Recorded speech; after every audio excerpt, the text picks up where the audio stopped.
Good evening and welcome to the scoping meeting for the Beaumont Heights project. My name is Carol Kendrick. I'm the planning manager. And this meeting is to take feedback on comments from the public and reviewing agencies regarding the preparation of our draft environmental impact report for the project. Just to give you a little bit background on the project, it is a request for a general plan amendment from urban village high density residential, rural residential 40 acres, and open space to industrial. It is requesting a pre-zone of the subject properties to manufacturing, a tentative parcel map to subdivide 382.29 gross acres into 8 numbered parcels and 7 lettered lots. It also includes a plot plan to construct a 5,275,306 square foot industrial development distributed among 4 separate warehouses and distribution buildings, and does include the annexation of 383.74 acres into the city of Beaumont.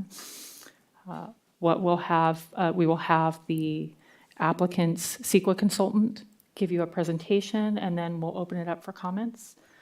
Again, we have a sign-in sheet at the back of the room. If you'd like to sign in, we can use that for future notifications. I also have my business cards in the back for any questions that you may have. So right now I'd like to introduce Alan from Michael Baker International to start off this scoping meeting. All right, thank you, Carol. Thank you. All right, before I start, my parents always taught me it was rude not to look someone in the eye when you're addressing them, but I'm going to have to face this way. So, all right, I'm going to go and dive in here. Okay, so to city staff, thank you for having me here tonight. Again, Alan Ashimine with Michael Baker International. We are the EIR consultant for this proposed project, and we're excited to see everyone in the room. So let me dive in here. So here's what we're going to cover tonight. We're going to cover the purpose, why we're gathering tonight, provide an overview of the proposed project, provide an overview of the environmental review process and next steps, cover the topics to be analyzed in the EIR, and then, as Carol noted, an opportunity for public input. Okay, so the purpose. First and foremost, we're here to inform you all in this room that the city does intend to prepare a draft environmental impact report. We're going to present an overview of the environmental process. Again, I mentioned next steps. Review the topics to be addressed in the EIR, whether it's air quality or transportation, geology, cultural resources. We'll cover that. And then finally, again, covering public comments with the intent of gaining your input in terms of the environmental concerns and what should be analyzed within our draft environmental impact report. Okay, so a little information on the project and the existing site. It is in total approximately 800 acres. It is currently located within unincorporated Riverside County, but within the city's sphere of influence. It's primarily vacant and undeveloped land. In terms of the existing general plan designations for this project site, under the county's general plan, it's designated rural community and rural mountainous. Again, it is within the city's sphere of influence, so the city's general plan designates it urban village, high-density residential, rural residential, and open space. From the zoning perspective, the county has designated the site W2, or controlled development. And then since the site is not within the city's jurisdiction, city zoning does not apply to this site. Okay, you see here a map. This is more for just location and context. So the project site is located within the central portion of this image. You see here some areas shaded in blue and yellow. That is our project site. To the north, you see Interstate 10, you see East 1st Street, and then immediately west of the project site is State Route 79 or Beaumont Avenue. Again, the project site is primarily vacant and undeveloped. And I will dive a little bit more into what these colors mean now. Okay, so you see kind of on the western portion of the project site, the largest area, it's about 384 acres. It's cross-hatched in white. So this is what we're calling the development site. These are where the 4 industrial warehousing buildings will be constructed along with their ancillary improvements, parking, landscaping, lighting, access, all that good stuff. So that is the development site, again, cross-hatched in white. Immediately east of that area, we see some additional area that's shaded in blue. It does not have the cross-hatching. This is an existing county-owned facility. It's the Merv Griffin Child Help facility that I believe is no longer in operation. No development is proposed within this area, but this project does propose to annex this site as part of this project. And then finally, you see to the south, this yellow shaded area. No development would be proposed in this particular area. It's 168 acres and would be utilized solely for temporary construction staging and then earthwork balance activities. So that these three elements compose the project site. All right, so here's the site plan. You can see here a total of 4 buildings, the 2, I'd say, smaller buildings oriented in the northern portion of the site, the 2 larger buildings towards the south. Surrounding the buildings, you see all these ancillary improvements that I noted before, parking, access improvements. There'd be 2 access points along State Route 79, one towards the northwestern corner of the site and the other more towards the central portion of the site. So again, a total of 4 buildings proposed. All right, some additional details in terms of what is proposed as part of this project. Up to 5.7 million square feet of combined office and industrial will be analyzed within the environmental impact report. Each building will have a maximum 50-foot height. The buildings could operate 24 hours a day, 7 days a week. Conservatively, we're estimating the project could generate approximately 6,250 jobs. And the additional site improvements could include parking for vehicles, trailers, landscaping, lighting, and wet and dry utility improvements. And you see the table here. It provides a good breakdown of all the different buildings. And in total, buildings could range from right about 690,000 square feet all the way up to 1.8 million square feet for, again, a total of up to 5.7 million square feet of development. Okay, so the purpose of CEQA, first and foremost, CEQA is a disclosure process. It's a process where we take a project, we analyze the impacts, and we make sure the impacts are disclosed to responsible agencies, to the city's decision makers, so they can factor this in when making their discretionary approvals. We also identify ways to avoid or mitigate significant impacts where we identify them. It's to enhance public participation in the process, which is why we're here tonight, and there will be multiple additional opportunities for public participation. And then to foster interagency coordination in the review of projects. Okay, so from a process perspective and next steps, we're at the very left of this chart here. We're within the 30-day notice of preparation public review period. So again, we're here to receive your feedback. We will then move into preparing the draft EIR. That will be subject to a 45-day public review period where, again, we will have an opportunity for public comment and feedback. We'll then prepare responses to all the comments received on the draft EIR. We are required to prepare written responses to all comments, and those will be incorporated into the final EIR. The final EIR will be considered by Planning Commission, by City Council, at public hearings, where, again, you see the recurring theme here, an opportunity for public and agency input. And then finally, assuming the project is approved, the city would make findings and adopt resolutions for this proposed project. All right, so topics to be analyzed within the environmental impact report. There are a total of 20 that are mandated under what's called Appendix G of the CEQA guidelines. And we anticipate for this project in this location and for a project of this scope, we will analyze all 20 of these topical areas. So as you can imagine, we could probably be here for hours talking about all these different topical areas, but I won't do that tonight. I do want to focus on just a few here that may be particularly relevant to the project. So starting with aesthetics, we will be reviewing aesthetics in the draft EIR, taking a look at both construction and operational impacts, changes in viewshed characteristics, scenic vistas, changes in visual character. So these are all very important items for us to look at.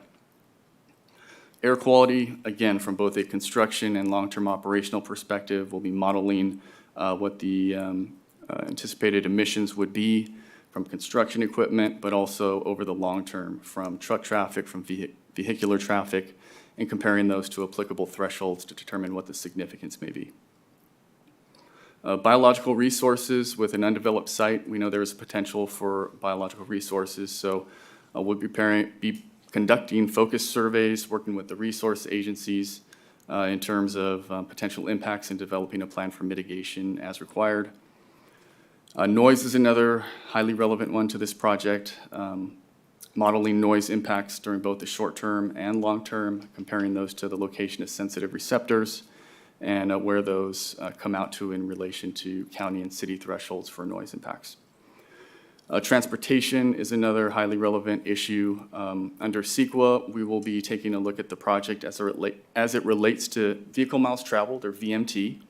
However, concurrent to that, the city is requiring preparation of a traffic study, which will take into account congestion, level of service, impacts to roadway segments, to intersections, to Caltrans facilities. We know that is a very important issue to look at as well. So that's just a sample of some of the issues that we anticipate analyzing in detail within the draft environmental impact report, but we will be analyzing all of these that you see on the screen.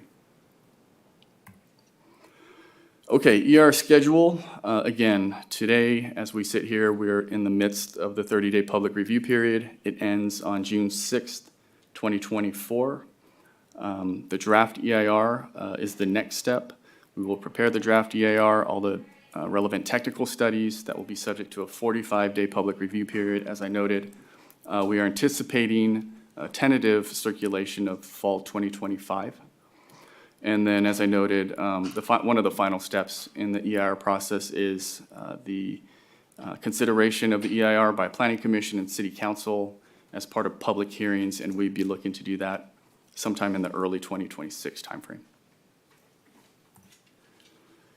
Okay, so that concludes the presentation. Again, public comments will be due by June 6th at 5 p.m. There are a number of ways to submit comments. You can provide them here tonight. You can submit them in writing or by email to Carol Kendrick at the city with her contact information shown here.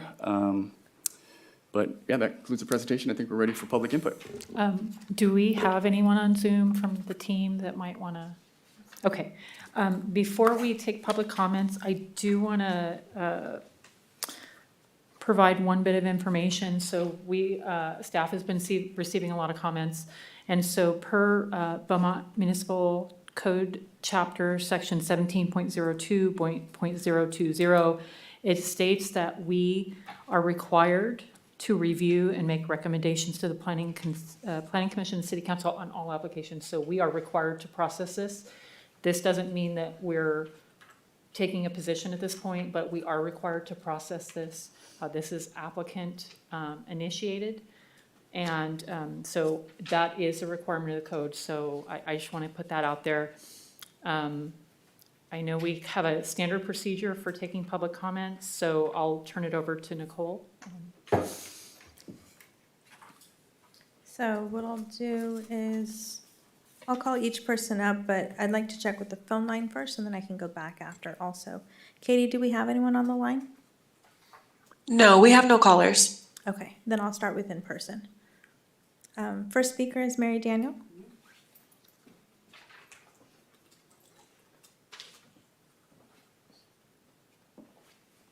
Thank you. My name is Mary Daniel. I live at 14250 South Beaumont Avenue, Highway 79. I am certainly against this project for many reasons. First of all, it is a dreadful project planned for an inappropriate area. And how do I know that it is an inappropriate project and unsuitable? It's simple. It needs a revision for the general code or the general plan. And once it needs a revision, that means it is not the way we want Beaumont to grow. This general plan was made a couple of years ago, cost $800,000 or more. It's supposed to be the blueprint for the way the city grows during the next several decades.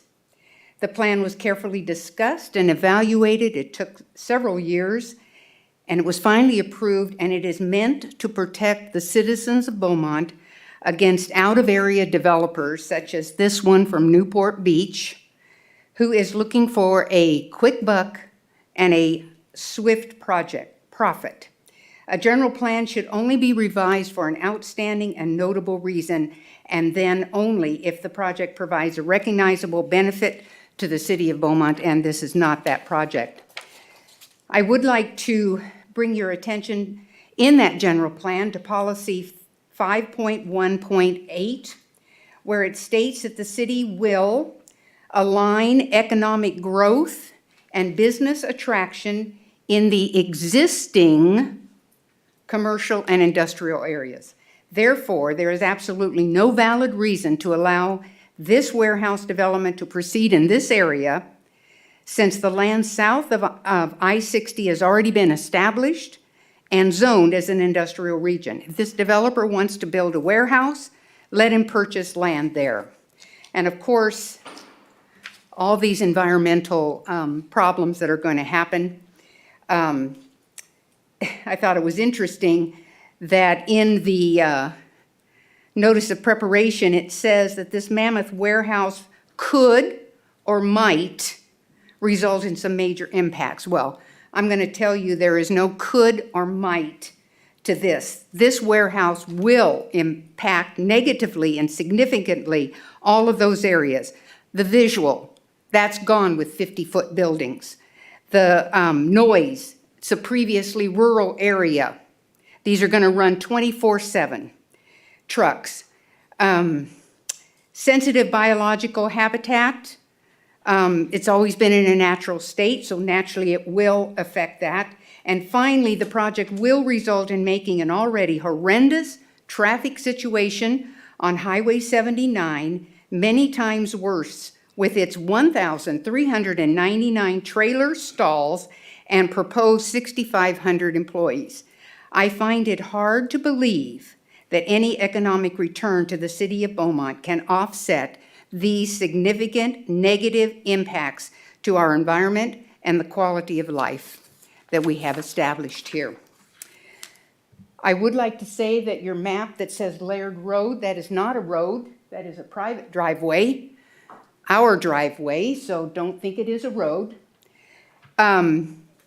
I appreciate the opportunity to talk about against this monstrosity from the get-go, and I hope that the quality of life we have here in Beaumont will continue to be protected by that general plan. Thank you. Next speaker is Nicholas Cervantes.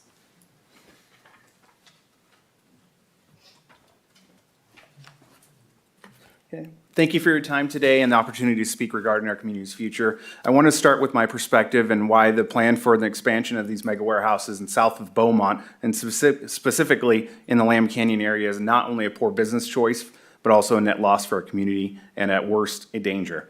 I grew up in the Hemet and San Jacinto Valley back when we spent a large amount of time exploring the wild and remote areas surrounding us. In my exploring, I stumbled upon the Potrero Valley, and the Potrero Valley, in my opinion, is the most beautiful natural resource in the county of Riverside.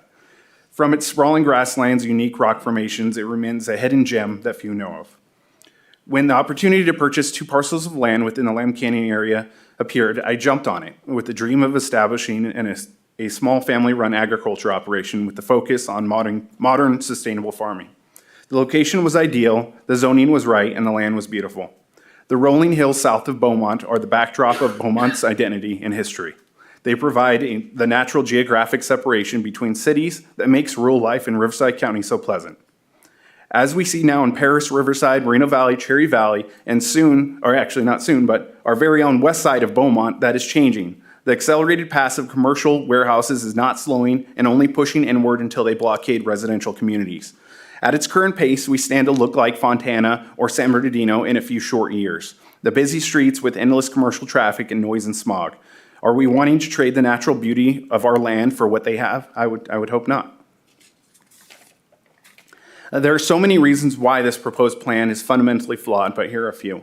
One, bulldozing the rolling hills and replacing them with a concrete warehouse will kill the soul of our community and lock the city within a concrete cage of commercial development. 2, the land is currently designated as rural community and rural mountainous, which aligns with area's character. Mega warehouses do not fit this responsible use of our land resources. 3, like Mary spoke of, these mega warehouses require 24/7 commercial traffic in Lambs Canyon, compounding the existing nightmare for commuters heading into Beaumont. The existing warehouses to the west already lack proper on-ramps or off-ramps to the 60 or 10 freeways. The incomplete Potrero Bridge strains traffic conditions on Potrero Boulevard, 4th Street, Vale Avenue, and California Avenue. Even without considering the frequent gridlock caused by passing trains, the current traffic conditions frequently back up California Avenue all the way to Beaumont Avenue. Introducing a high concentration of commercial traffic would intensify safety risks throughout the canyon, especially when combined with the area's frequent low fog. The proper infrastructure must be in place before opening large commercial developments to avoid burdening our local community. 4, many visitors from the Hemet-San Jacinto Valley frequent the 2nd Street retail district for dining and shopping. This plan would significantly worsen the already poor traffic conditions, potentially deterring customers from choosing this area for business. I would plead with the Planning Commission, the City Council, and any other approving agency to just strike down this proposal. Thank you. Next speaker is Jennifer Cervantes.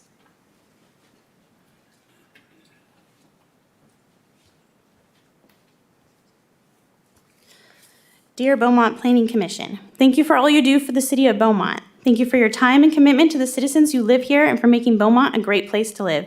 My husband, our 3 kids, and I moved to Beaumont almost 4 years ago. We have truly loved living here. However, we are very concerned about plans to build 4 giant warehouses at the top of Lambs Canyon. Having read through the plans, it seems that there are little to no benefits of this building project for the city, but there are many negatives that would come from it. 1, the land proposed for this site is outside the city limits in an area zoned for agriculture. Part of the land is identified as farmland of local importance. This seems like too far of a jump for the area and the surrounding area to swing from zoning as agriculture to a massive commercial project. The city would annex this portion of land with the sole intention to destroy any potential for future agricultural work. 2, the air quality would be affected short-term by the crews building the warehouses and long-term by the constant emissions of hundreds of large semi-trucks constantly coming and going from the warehouse. 3, light pollution and noise pollution would have an impact on the citizens living anywhere near this project. The warehouse is intended to operate 24 hours a day, 7 days a week, giving no relief in the loading and unloading of trucks, as well as the coming and going of these trucks. 4, the proposed location has no easy access to the freeway. The proposed direction of the semi-trucks to reach the warehouse is California Avenue, a tiny street lined with homes and power poles. This is not sustainable for the hundreds of semi-trucks that would be coming to the facility. The triangular stretch of streets from California Avenue to 1st Street to Beaumont Avenue is the busiest section of our city. Every morning and every afternoon, these streets become congested with traffic. If this proposed warehouse became a reality, there would be hundreds of more semi-trucks navigating these streets. Additionally, the proposal is estimating 6,000 workers needed in the warehouses. So that means an extra 6,000 cars will also be added to the streets as workers come and go. This would be a nightmare to try to navigate on a regular day, let alone if a train backs up traffic, as frequently happens. It seems like a dangerous decision to add so many vehicles to a section that is already so congested and crowded. Finally, one of the best parts of Beaumont that my family has enjoyed is the small town feeling it has. This is a rarity nowadays. Beaumont has a great section of businesses as well as a balance of parks and recreations. This warehouse project would change our small town in so many negative ways. Gone would be the rolling hills as you enter the city from the south. Instead would be a fortress of concrete and parking lots. This project affects not only those living in Beaumont now, but the future generations of men and women who will live here. What kind of Beaumont do we want to pass down to our children? Do we want Beaumont known for its small town charm and care for its citizens, or as a warehouse capital? In my opinion, this project is a puzzle piece that doesn't fit.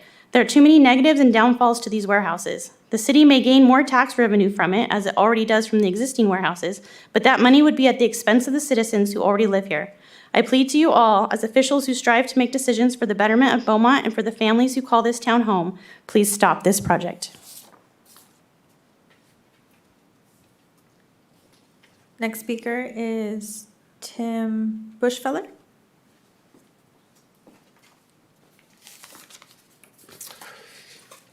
I just start?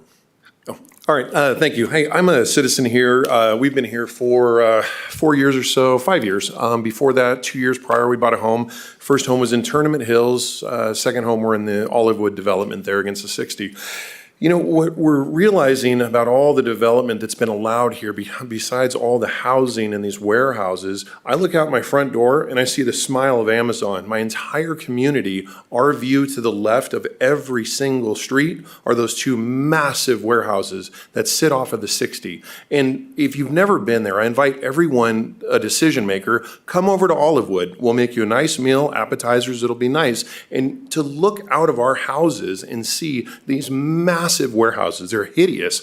The traffic, to mention traffic, as a citizen of Beaumont, we are begging to become the next Temecula, the next Menifee, the next city that is completely congested. I think all of us have tried to go to a movie theater, Home Depot. The weekends are almost a joke. You can't get anywhere. The gridlock that has been created by allowing developers to what seems to be run wild, it's shocking to me to be a man whose kids went to Beaumont High School, graduated.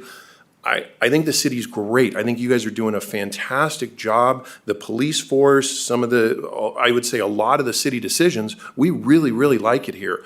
But this is madness. And at some point, we have to say, wait a second, the developers cannot continue to run our city, our lives, our traffic. This place is nuts. And I think that if the city council or any decision maker actually lives in the city, they know how bad traffic already is. This project, I promise you, is going to be terrible. So that bridge to nowhere in Potrero, where there's no on-ramp or off-ramp, or I don't know what the plans are there, much less the 60 and the 10, that's a mess. I mean, it's unbelievable. We haven't had more fatalities there. But those roads from that Amazon warehouse, these employees, what I'm expecting, these new 6,000 employees, they are dangerous. They drive at speeds that are crazy. I've noticed the city of Beaumont kick up their motor traffic enforcement there because these guys drive like crazy. So my expectation is the workers that are going to work at these mega warehouses that are going to smash anything that's out there that was nice when you look that way, it's going to be more just dangerous driving, not to mention the congestion. The congestion is just out of control. My hope is that the city will begin slowing down, letting every builder take over. We all know our storied history and the type of stuff that every single homeowner is saddled with their taxes. I mean, some of the highest taxes in the nation. I'm sure we've talked about this a lot in this room. But this building, terrible. This whole project, so I guess we can all get together as citizens and start some foundation or something. I think that's what they did over there by the Cherry Valley side. So yeah, I'm excited about that. Thank you. Katie, do we have any callers on the line? No callers. And I have no written emails. No callers and no written emails. Is there anybody else that would like to speak? Okay, so that will conclude the scoping meeting. I do have my business cards in the back of the room. I have one set of the plans in a 11 by 17 if you just want to take a look at those.